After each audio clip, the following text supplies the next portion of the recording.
Hey guys, welcome to round 7 NRL Fanta. Bit of a rough week, as we can see here. Yeah, 943 average score, about 1,000. So quite a bit from what both of us scored this week. But we have still sort of caught up with the salary cap and team value. So I think with the right trades this week, we can kind of claw our way back to some sort of resemblance of these scores. Yeah, the trades have been going heavy. I have 29 left, I think, at the moment, and my team value is in a good place. But I was well short of that median 900 and what was it, 30 something? Mainly just because Toya and Tamale and Iongi just not pulling their weight. Hopgood as well. But I did bring in Egan last week, trading Cole out. So I was very happy with his score and glad that I get to have him with his massive, I think, 80K gain. Anyway, lost about 5,000 ranks, which is a shame, but still a respectable 12,000 at the moment and plenty of room to bounce back. As I said, Humphreys and Cole gone, Fogarty and Egan in. Happy with both of their scores. I think will look good moving forward.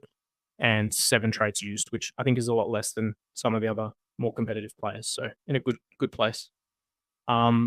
This week I'm looking to get for Feeder. I think he's the no-brainer this week. I think he's the best buy of the week. And Jaden Campbell just to make up for that lacking wing fullback position. JFH out, Hopgood out, injuries and just not doing it for me. And the plan is to captain May and loop in Gilbert. Very nice. But yeah, I mean, surprisingly, even worse than that for me. Obviously, Fisher Harris with the 8 sort of just really put us down a bit of a hole for scoring wise, and still would safe off in my starting 17, which was great. But yeah, I mean, not much to say about that. It seemed good on paper, but the wrong captain choice, a few wrong pods here and there, and just a bit of an underwhelming score. So unfortunately, I'm losing another 9K ranks this week, which is just ideal, really. Down to 24K overall. And then for my trades last week, there was obviously actually two pretty good trades to get Katonga and Fogarty in. And yeah, the trade history there. Obviously, we used one more trade than Zach, but I mean, in a very similar boat, and our teams actually do look quite similar now anyway. So my trades this week, I'll go for the 3, just to get Egan in as well, just so I don't miss out on that cash generation. But yeah, for Feeder or Preston, I haven't really decided yet on which way I want to go there. But Campbell as well, obviously, yeah, just to really reassure that we pull back spot. And then trading out 3 guys who I'm just not that happy with, and wanted to try and capitalize right now on getting some more points on the board and not sitting on cash, kind of just, in the bank, just wasting there. So, round 7 plan, no loops, unfortunately. So, just rocking out the full 17 that I've got. They're not playing Kamal and Shibasaki. Captaining May as well, just to play it safe. But again, I think a pretty strong 17 for me. Obviously, yours is probably a bit better with that loop, but yeah, I'll be surprised again. If we lose ranks this week, but you never know. You never know. It could just be, a Nicholson injury and a Fogarty injury and we're screwed. So hopefully that doesn't happen. Definitely this year, points is more important than cash, in my opinion, just because cash has come so easily. So I think us taking this approach for, Campbell and for Feeder is the right way to go. Speaking of such, good transition. We have both of those in our buys. I'll kick it off with Feeder. Like I said before, I think he's the buy of the week. Break even at 22. It's just perfect waters. He's lost that lots of cash because he was on the bench. Now he's starting. He's got the break even. There's a good possibility he doesn't play Origin, just because Billy doesn't seem to like him that much. And regardless, I think time to go. Time to get him. Absolutely. And then also Egan as well. I mean, if he didn't buy him last week, it's it's essentially a must-have this week, I think, with a negative 21 break even. it's just pretty hard to look past. Then Toby Couchman, obviously priced pretty high right now, and you probably can't bring in a Fafita and a Couchman together, but great role in that team, great PPM, and still set the game probably another 60 that 100K potentially. So decent option. Yeah, for sure. He's got that consistent PPM. You could go either way. Definitely Fafita is the way I'd lean. But for people that already have Fafita, Couchman's still a good option. I think this is the last week that you'd want to get him in. And then Cleary as well. Like, you can bring him in whenever, but this is the cheapest. Like we said last week, the cheapest he'll ever be. This is definitely, like, there's no way he goes lower than this. I say that hoping I haven't jinxed myself. But he's the GOAT. He's the greatest of all time. I think we can say that now. And he's also the fantasy GOAT. So get him into your side. Yeah, I mean Campbell. Again, obviously just so valuable because he plays fullback, and getting so many base stats now from kicking and run meters and tackle race, and so you probably can look past him if you've got some other wing fullback options, but most people are in the same boat where you kind of need some more consistent scoring in that fullback spot just to sort of bring your overall average up each week. I was a bit iffy on him. I think it was more of a sort of subconscious thing, but he's got that consistent average now. He's proven himself, and 100% he's got that wing fullback position on lock in a struggling position. Katoga as well, probably the last week you can get him. I think just because he's like that Dylan Lucas light, he's still starting consistently in a Parramatta side that's, not doing well. With a break even of 0 and that duel, I think he's still a buy, but his cash gen isn't, his cash gen's mostly gone. It's not like a Dylan Egan with a -21 break even. So he's not your main priority this week. And there will be a good cashy coming up soon, which we will discuss in the near future. But let's move on to holds. It's a Rob Toya. I mean, not, he's, I'm not seeing too many people sell him, but I think he's still averaging around 40. And so he's a great option to keep even during the buy period with their fantastic fixture. So it's pretty easy hold. There's a possibility that he soon gets out of that rotation with Billy Smith coming back. If that happens, he'll be a clear sell, but until then, you're holding on to him, in my opinion. Iongi as well, just low break even. He's shown that he can fire. Same with Tamale, exact same boat. Relatively low break even, so that he can fire. But I'm getting kind of annoyed with him sitting next to Sebastian Chris and Ethan Strange, who just don't know how to pass the ball. So I'm hoping he gets the love he deserves because he's actually a really good player.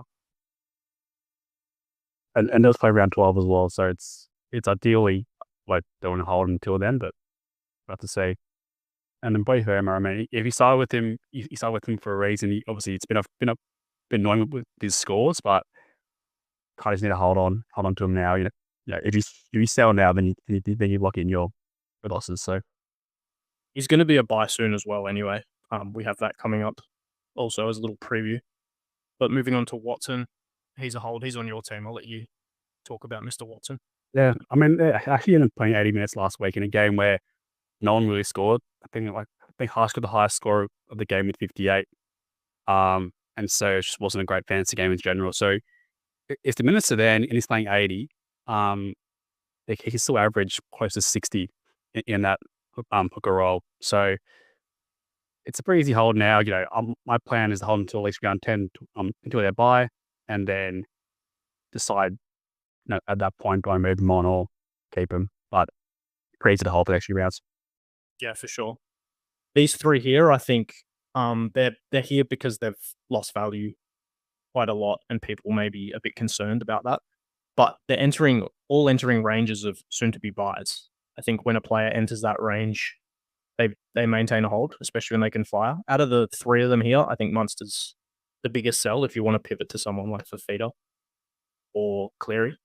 But Ponga and Hughes definitely holds for the time being, especially Hughes. He's definitely going to be a buy soon. No origin risk for Hughes as well. The other two do have an origin risk. But do you agree with me? If you've started with them, you're sort of just committing with them probably for the long haul. I think for the most part, it also depends on your team though as well, where you have like a bunch of other Origin players, maybe you do look to move on a Ponga just to sort of get you some better cover on going forward. But yeah, I mean, I'll say like, you buy this gun for a reason, so you kind of have to just like stick fat and just assume that obviously that the average will come back around and you get some bad games and there's some good games as well. For sure. So, yeah. Onto these two Rooster boys. They're both holds for now. I thought Nuffield White was a bit of a trap in the last few weeks just because, Roosters' rotation isn't completely secured. But if he maintains those minutes, he can definitely perform. Same with Wong. He's shown that he can perform really well. And a lot of people got really unlucky hopping on his train last week and him not performing.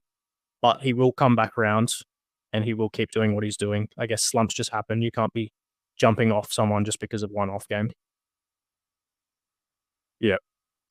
Yeah, and then obviously Payne Haas, I mean, it's a frustrating spot for all Aussie bought him recently, but, he's season-long hold, barring any injuries, so it's pretty easy there. And then obviously Cleary as well. I mean, I don't know, people would be selling him, but again, just obviously a great option. Probably can't captain him for the next few games, but definitely something to just keep in your side there as a starting half. I think it's worth remembering that not that long ago, I think a couple games ago, Cleary got about, correct me if I'm wrong, was it not a 90? I think I'm wrong. Well, I think his highest this year is maybe, 70, which is a captain-worthy option. He did that in the side that he's in now. So I think there's going to be moments of brilliance with him. Same with Haas. The moments of brilliance will come when those offloads come. But in my opinion, that's just a safe captaincy option, and I assume you agree with me at the moment. Yep, absolutely. Moving on to some sells, Jack Cole, I think just get rid of him. It's been 2 weeks now. There were better options. There are better options. His performance and average hasn't been that good next to Cleary, and he could easily not be maintaining that spot in the future. There's just better options. I think, he's not a must get out, but if you have better options, get him out of your team. Yeah, I think that's sort of the same thing. What he next? Oh well, apart from Avisha Harris, who obviously is just injured, but Safelth, Hopgood, and Gilbert, there's so many great options this week with Preston, Fafita, going down to some other players like Dewey or someone like that. Egan, obviously, that players kind of need to go, and so they're all sort of underperforming, and so selling them on isn't a bad idea. Yeah, like you said, a lot of these are pods that people have, and you're almost being hindered by having the bad pods. It's a very impactful thing, and I think, I'm not selling Gilbert. I think I'll leave him for now, but it's likely he'll go in the near future for some of these options we're talking about. Speaking of which considerations, Reece Walsh, I was keen on him, but I'm still just waiting for that one game where he really shows us what he's got. I think I want a big score, 50 plus, before I jump on him. And then I'll let you delve into Lucas and Firma. Yeah, Lucas, I mean, obviously, me and you bought him in start of the year for a reason, for that great edge center duel. And look, assuming he goes straight back to his same sort of role, obviously hamstrings are a bit of a tricky one to kind of come back from, but assuming everything goes well, still pretty underpriced for the 9 points he can score, great buy schedule. So I think it's very, if he gets back next week after, he's definitely someone I'll be looking to bring in. And Femal's kind of the same. I mean, not as good of a buy schedule. So I don't think I'm personally going to be looking at him too closely unless he loses like a bit more cash. But a great scorer and just hasn't really been great the last few weeks. But he's been really showing that if he never quite a lot, hasn't he? So yeah, I mean, usually his average at center is pretty good, but just for some reason, very recently I think he's been moved around a little bit in game, so that sort of screwed him over there. But you should definitely have him on your radar. Yeah, and what do you think about Teddy with Origin and stuff? Yeah, I mean, it's just tough that, unfortunately, he actually hasn't lost that much cash from the start of the year. And obviously with Edwards, we don't know he's going to make Origin. And obviously it's like, if Teddy makes Origin, then he's absolutely no buy. But if he doesn't, then he's someone who can averaging around 45 to 50 in the wing fullback spot. He plays every single major buy round. So it'd be pretty crucial to have. But obviously, we kind of wait until we hear more about that Origin team. Yeah, it's a tough one. These two here. Who do I want to talk about? I want to talk about Hughes. I'm a big Hughes fan. He won't be playing Origin. He's a Kiwi. I guess the buy schedule's not amazing, but 641k for Jerome Hughes is crazy, crazy value, especially when Cameron Munster's not doing things Cameron Munster used to do. When that break even starts to level out, I'll really want him in my side. I think regardless of his schedule, I think it'll just be too irresistible. And then Havala in the same boat when that break even becomes good. If he maintains that spot, he's the no-brainer cashy. And I think that'll probably be next week or the week after. Riley Smith as well. He's kind of trickling his way through. I'm assuming that the coach will start playing him more, which is a bit of a worry because half the reason I'm selling Hopgood is we don't know about that rotation. So I'm a bit off Riley Smith at the moment, but if he locks in 80 minutes and starts getting that PPM up a bit, he can still have a lot of cash to create, and he will be a good cover because a lot of people only have Mavazelis as their hooker at the moment. Yeah. I mean, like the options for hookers that are playing round 12 is not great. And so he is. And if his PPM can just decrease by a fraction, then it's going to be quite a good option. Then Adam Dewey, probably a bit more of a luxury trade over the next 2 weeks if you have some happy option to bring him in. Potentially you can average high 50s to 60s in this sort of half or 5/8 role. I think obviously it's the ECT is just see how he goes this week For sure. with the 47 break even. Again, it doesn't play around 12, and so you are kind of putting yourself in a bit of a tough spot. You keep bringing players now that don't play around 12. But historically, his scoring is definitely kind of worth keeping your eye on. Yeah, and I guess off the back of that, with round 12 concerns looming, I have made a bit of a list of some considerations I have, with no particular, buy schedules in mind, other than these first three, which is Bulldogs. I think Reed, Marnie, Matt Burton, and Carraz will be good options coming up in the near future.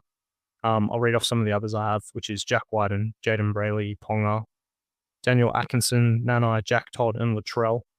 A lot of those will be more relevant after Origin, but I think a lot of these players I just mentioned, their cash has dropped quite a lot, and there are a lot of potential for them to, come into our sides in the near future. Yeah, sure.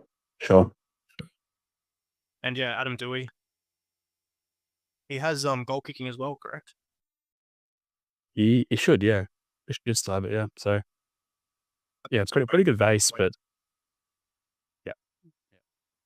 As always, if you have any trades that you want to chuck in the comments, please do so, and we'll let you know our opinions.